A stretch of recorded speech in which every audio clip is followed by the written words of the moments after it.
I'm Ben Meiselas from the MeidasTouch Network, and this is a breaking news alert. Donald Trump has just been photographed arriving at a Washington, D.C. airport. There was no prior notice made by him on his failing social media platform.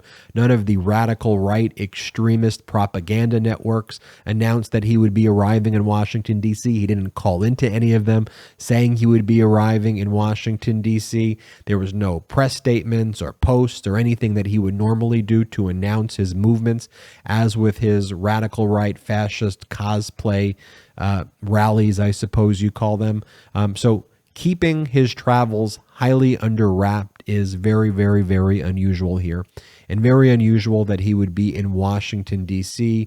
right now. There are multiple criminal grand jury investigations at the federal level in Washington, D.C., investigating Donald Trump for criminal conduct in connection with the Department of Justice's criminal investigations. Now, he's being investigated by one grand jury for his attempts to overthrow our democracy on January 6th and leading the insurrection. He's being investigated for his relationship with and founding the Save America PAC, as he called it, which was this grifting organization used to overthrow free and fair elections after the election and sow discord and undermine our democracy, and also grift off of potential donors and not using the money where he said he was going to use it. And then, of course, there is the grand jury investigating his stealing of top secret, sensitive, compartmented information, other classified records and other government records, which he obstructed and concealed at Mar-a-Lago and lied to the government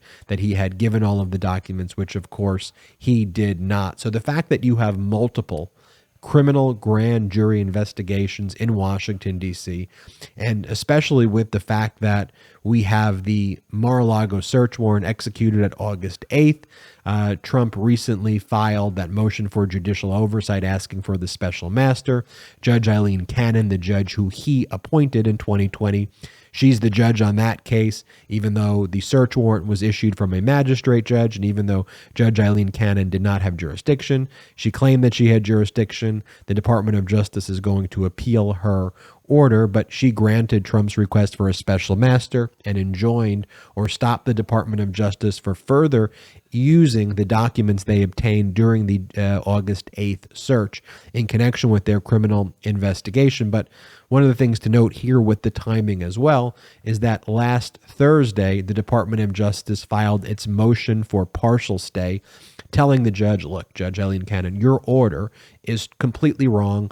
All of these government documents belong to us, the government, but we want to focus very narrowly for now, as it relates to you, on these 100 classified records.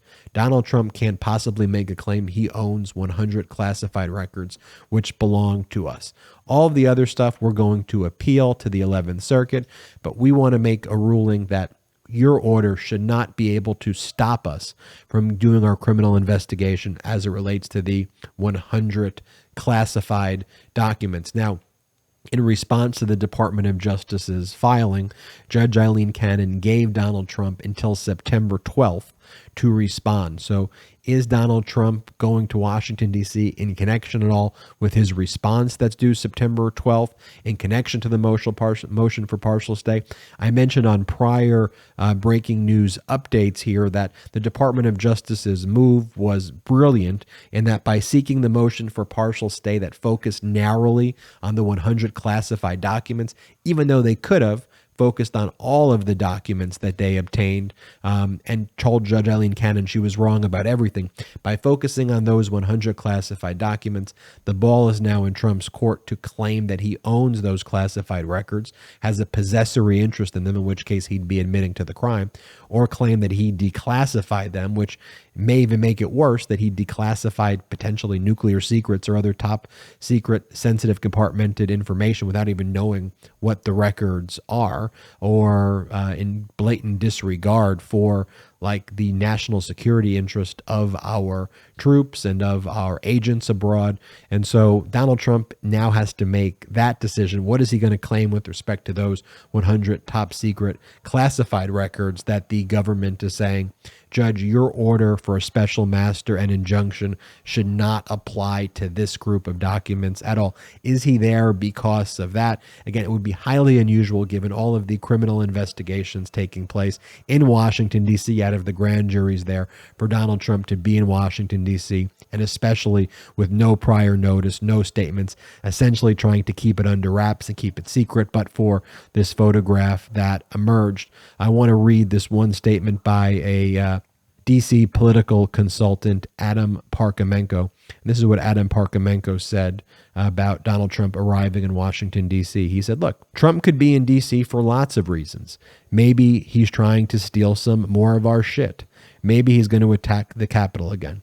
We're just going to have to wait and see. And that statement by Mr. Parkhomenko would be very funny if it wasn't so real. And the fact that Donald Trump did try to overthrow our democracy, and there are criminal investigations taking place, and stole our top secret, sensitive, compartmented information and kept it at a resort in southern Florida, is not just unprecedentedly traitorous, but represents existential threats to our lives. So Donald Trump's movements, frankly, should be followed.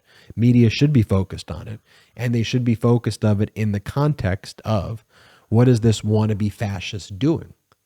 Anywhere he walks right now, he is a walking threat to our democracy. And so we need to follow those movements because he is an existential threat to our democracy. And we will keep calling it out here on the MeidasTouch network. We appreciate your support of independent media. If you want to support us, hit the subscribe button right now. That's a great way to join the MeidasTouch movement, and check out some of our other YouTube videos or other breaking news. Check those out. You can also support MeidasTouch by becoming a member of MeidasTouch's new Patreon website. Become a patron.